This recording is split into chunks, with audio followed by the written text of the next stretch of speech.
Software engineering में कुछ और क्वेश्चंस हम डिस्कस कर रहे हैं। क्वेश्चन नंबर 1 देखते हैं आज के लिए क्या है। Which box specifies the behaviour of a system और a part of a system, जिसको ब्लैक बॉक्स बोलते हैं। तो क्वेश्चन नंबर 1 का इसका आंसर हो जाएगा ब्लैक बॉक्स, इसको बोलते हैं।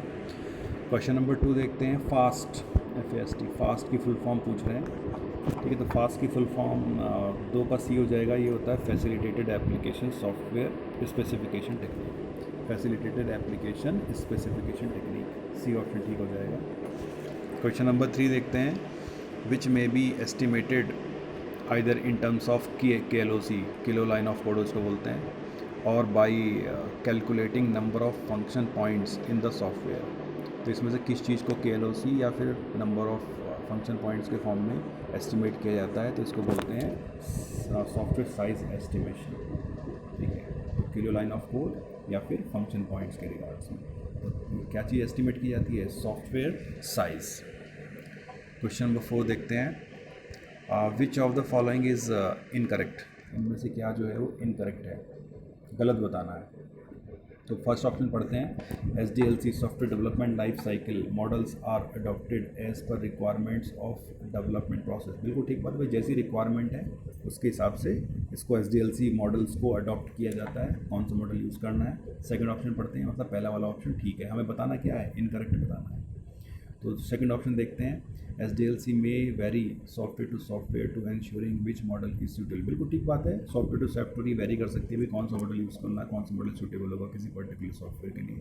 तो SDLC वेरी कर सकती है। तो पहला और दूसरा दोनों करेक्ट है, हमें इनकरेक्ट बताना है। थर्ड ऑप्शन पढ़ते हैं। ये कह रहा है if requirements are not mentioned clearly, अगर रिक्वायरमेंट्स क्लियरली मैंशन नहीं हुई हैं, ठीक है, specifically, then waterfall model is suitable. नहीं, ये गलत है, ऑप्शन नंबर 3 जो है ये गलत हो जाएगा, मतलब कि फोर्थ का जो है सही ऑप्शन 3 हो जाएगा। देखो, जब रिक्वायरमेंट्स क्लियरली मेंशन्ड हो, क्लियरली उनको डिपेक्ट किया गया हो, तब वाटरफॉल मॉडल बहुत सूटेबल होता है। लेकिन अगर रिक्वायरमेंट्स प्रॉपर तरीके से नहीं दिखाई गई हैं, नहीं गैदर की गई हैं, नहीं कलेक्ट की गई हैं, तब वहाँ पर वाटरफॉल मॉडल प्रॉपर तरीके से काम नहीं कर पाए। तो क्वेश्चन नंबर 4 का जो इनकरेक्ट वाला ऑप्शन, मतलब जो सही ऑप्शन इस फोर्थ का हो जाएगा, 3 हो जाएगा। क्वेश्चन नंबर नेक्स्ट देखते हैं। 5 क्वेश्चन क्या कह रहा है। The always growing and adapting nature of software hugely depends upon the environment in which user works in. तो देखो, ये किसके ऊपर डिपेंड करता है? ये डायनेमिक नेचर के ऊपर डिपेंड करता है, डायनेमिक नेचर। क्वेश्चन नंबर 5 का जो है सही ऑप्शन क्या हो जाएगा? ये हो जाएगा B, 5 का B, dynamic nature. Question number 6 देखते हैं। When the constructor may ask for few features or when the customer may ask for new features or functions in the software, what does it mean in software maintenance? देखो, software maintenance चल रहा है, okay, और उसमें customer ने कुछ नई requirement बोल दी, ठीक है, तो उसको हम क्या बोलेंगे? क्या हम उसको बोलेंगे होस्ट मॉडिफिकेशन, क्या उसको बोलेंगे हम क्लाइंट रिक्वायरमेंट, क्या बोलेंगे मार्केट कंडीशन, क्या बोलेंगे ऑर्गेनाइजेशनल चेंजेस? नो, हम इसको बोलेंगे ये वाला, बी वाला ऑप्शन, क्लाइंट रिक्वायरमेंट इसको बोलेंगे। सॉफ्टवेयर मेंटेनेंस चल रहा है, उस बीच में कस्टमर ने एक नई रिक्वायरमेंट दे दी, नई फीचर दे दी, तो हम इसको बोलेंगे क्लाइंट रिक्वायरमेंट। क्वेश्चन नंबर 7 देखते हैं। Which of the following is correct, इनमें से कौन सा करेक्ट है? फर्स्ट ऑप्शन पढ़ते हैं। Reliability is measured by considering processing speed. तो क्या प्रोसेसिंग स्पीड से रिलायबिलिटी का पता चल सकता है? ऐसा तो नहीं होना चाहिए, पहला ऑप्शन तो गलत दिख रहा है मुझे। दूसरा, reliability is measured by considering response time. देखो, रिस्पांस कितनी देर में कर रहा है, क्या इससे रिलायबिलिटी पता चलेगी? नहीं भाई, रिलायबिलिटी थोड़ी पता चलेगी, उसके तो उसकी स्पीड चलेगी, उसका रिस्पांस टाइम पता चलेगा, उसकी कितनी स्पीडी तरीके से वो रिस्पॉन्ड कर रहा है, चीज़ पता चलेगी। रिलायबिलिटी का इससे मतलब नहीं, रिलायबिलिटी का मतलब तो ये है कि भाई सॉफ्टवेयर फेल ना हो, है ना, सॉफ्टवेयर फेल ना हो, अच्छे से रिस्पॉन्ड, अच्छे से डेटा को होल्ड करके रखे, डेटा मिस ना हो, डिस्ट्रॉय ना हो, इन चीज़ों से रिलायबिलिटी का मतलब होता है। तो देखो, प्रोसेसिंग स्पीड से रिलायबिलिटी का मतलब नहीं है, रिस्पॉन्स टाइम से कोई मतलब नहीं है। आगे देखते हैं, रिलायबिलिटी थर्ड ऑप्शन पढ़ते हैं। Reliability is measured by considering resource consumption. भाई, रिसोर्स कितने कंजम्पशन हो रहे हैं, क्या इससे रिलायबिलिटी का मतलब? रिलायबिलिटी का इससे क्या मतलब है? ठीक है, तो ये तीनों ऑप्शन जो है गलत हो जाएंगे। तो जो फोर्थ ऑप्शन है क्या है, ऑल ऑफ द करेक्ट, ये भी गलत हो जाएगा। ऑल ऑफ द इनकरेक्ट, सारे के सारे गलत हैं। तो ये 7th का जो है 5th ऑप्शन ठीक हो जाएगा। ये तीनों ऑप्शन ही गलत हैं। रिलायबिलिटी से डायरेक्टली इनका कोई रिलेशनशिप, इनडायरेक्टली रिलेशनशिप हो सकता है लेकिन डायरेक्टली कोई रिलेशनशिप नहीं है। क्वेश्चन नंबर 8 देखते हैं। देखो केस की फुल फॉर्म पूछी जा रही है। केस की फुल फॉर्म क्या होती है? तो ये होता है computer aided software engineering. Case tools होते हैं ना, केस टूल्स, तो कंप्यूटर एडेड सॉफ्टवेयर इंजीनियरिंग इसकी फुल फॉर्म होती है। क्वेश्चन नंबर 9 देखते हैं। What is described bye means of DFDs represented in algebraic form. तो DFDs में क्या करते हैं? डेटा के फ्लो को दिखाते हैं। डेटा फ्लो है ना, डेटा फ्लो डायग्राम इसकी फुल फॉर्म भी है, डेटा फ्लो डायग्राम्स, और इसकी डेटा के फ्लो को भी दिखाया जाता है। क्वेश्चन नंबर 10 देखते हैं।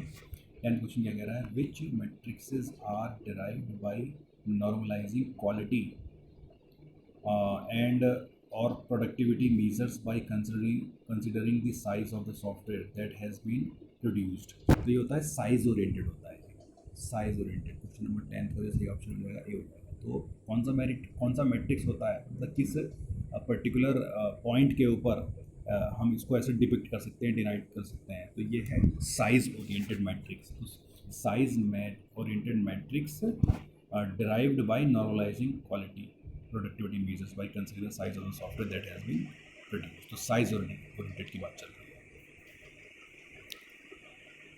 नेक्स्ट देखते हैं क्वेश्चन नंबर 11। क्वेश्चन क्या कह रहा है? What are the signs that a software project is in trouble. Software project एक ट्रबल में है तो क्या उसके साइन है, क्या उसके सिम्टम्स हैं, तो देखेंगे। The product scope is poorly defined. बिल्कुल ठीक बात है भाई, अब प्रोडक्ट का स्कोप इज पोअरली डिफाइन किया गया तो वो सॉफ्टवेयर प्रोजेक्ट एक प्रॉब्लम में है। बिल्कुल ठीक बात है। Deadline are unrealistic. डेडलाइन भी अनरियलिस्टिक है तो भी सॉफ्टवेयर प्रोडक्ट हमारा प्रॉब्लम में है। Changes are manage poorly. जो चेंजेस हम करते हैं उनको प्रॉपर तरीके से मैनेज नहीं कर रहे हैं, पोअरली मैनेज कर रहे हैं। तो तीनों ऑप्शन ठीक हो जाएंगे। तो ऑल ऑफ द वर्ड्स का आंसर क्वेश्चन नंबर 11 का सही आंसर हो जाएगा ऑल ऑफ द। ये सारे के सारे जो है सिम्टम्स हैं किसके? सॉफ्टवेयर प्रोजेक्ट प्रॉब्लम में होने के। क्वेश्चन 12 देखते हैं। क्वेश्चन 12 क्या कह रहा है? Okay, an application that generates a dialog to get confirmation from user and to delete a file. It is an example of. जैसे पॉपअप विंडो नहीं आती, are you sure you want to delete, तो क्या है उसको क्या बोलते हैं? उसको डायलॉग बॉक्स। क्वेश्चन नंबर 12 का डी हो गया। 13 देखते हैं। What is used for implementing the changes in existing or new requirements of user in software maintenance। तो देखो सॉफ्टवेयर मेंटेनेंस को कई कैटेगरी में रखा गया है। तो इसमें क्या पूछ रहे हैं? इसमें ये पूछ रहे हैं हमसे कि भाई कि what is used for implementing the changes in. देखो चेंजेस को इम्प्लीमेंट करना है एग्जिस्टिंग और न्यू रिक्वायरमेंट्स ऑफ यूज़र की नई रिक्वायरमेंट हो या एग्जिस्टिंग रिक्वायरमेंट में कुछ चेंज करने हो, तो ये सॉफ्टवेयर मेंटेनेंस की किस कैटेगरी में आता है? तो देखो हमने पहले ही पढ़ा था कि अगर मेंटेनेंस चल रहा है और उसमें यूज़र नई रिक्वायरमेंट दे रहा है उसको क्या बोलते हैं? कस्टमर रिक्वायरमेंट बोलते हैं। तो अब मेंटेनेंस के भी टाइप हो गए कि अगर मान लीजिए किसी यूज़र ने जो है अपनी किसी फीचर में चेंज कराया है, नई रिक्वायरमेंट दे दी है, तो हम इसको क्या बोलते हैं? इसको हम बोलते हैं परफेक्टिव मेंटेनेंस। हम परफेक्ट करना चाह रहे हैं, हमारी जो रिक्वायरमेंट है, हमारा जो फीचर है उसको हम परफेक्ट करना चाह रहे हैं। तो ये आता है किसमें? परफेक्टिव मेंटेनेंस में आता है। अगर यूज़र कोई नई रिक्वायरमेंट देता है या किसी एग्जिस्टिंग रिक्वायरमेंट में चेंज करने के लिए बोलता है, इसको बोलते हैं परफेक्टिव मेंटेनेंस। क्वेश्चन नंबर 14 देखते हैं। लेमन साहब आ गए हैं। लेमन साहब क्या कह रहे हैं? Lemon has given 8 laws for software evaluation and he divided software into 3 categories, in which category software works strictly according to defined specification and solutions। इसको embedded system टाइप बोलते हैं, embedded टाइप। आपने देखा होगा जैसे छोटे छोटे एप्लीकेशन सॉफ्टवेयर होते हैं, लाइक इन AC, लाइक जो स्मार्ट वॉशिंग मशीन होती है, ठीक है, तो उनमें जो चिप लगी होती है उसमें सॉफ्टवेयर जो होता है उसको एम्बेडेड सॉफ्टवेयर होते हैं, वो स्ट्रिक्टली उन्हीं चीज़ के ऊपर काम करता है, ठीक है, तो उसको बोलते हैं एम्बेडेड टाइप। क्वेश्चन नंबर 14 का बी ऑप्शन ठीक हो जाएगा। क्वेश्चन नंबर 15 देखते हैं। 15 क्या कह रहा है? Which of the following is true. इनमें से बताइए कौन सा ट्रू है, इनमें से ट्रू बताना है। तो फर्स्ट ऑप्शन देखते हैं। Computer software is a complete package which includes software program.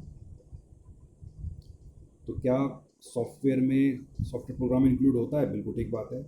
दूसरा ऑप्शन पढ़ते हैं। Computer software is complete package which includes it's documentation. क्या सॉफ्टवेयर में उसकी डॉक्यूमेंटेशन भी इंक्लूड होती है? बिल्कुल ठीक बात है। सॉफ्टवेयर में सिर्फ प्रोग्राम ही नहीं, उसका डॉक्यूमेंटेशन भी इंक्लूड होता है।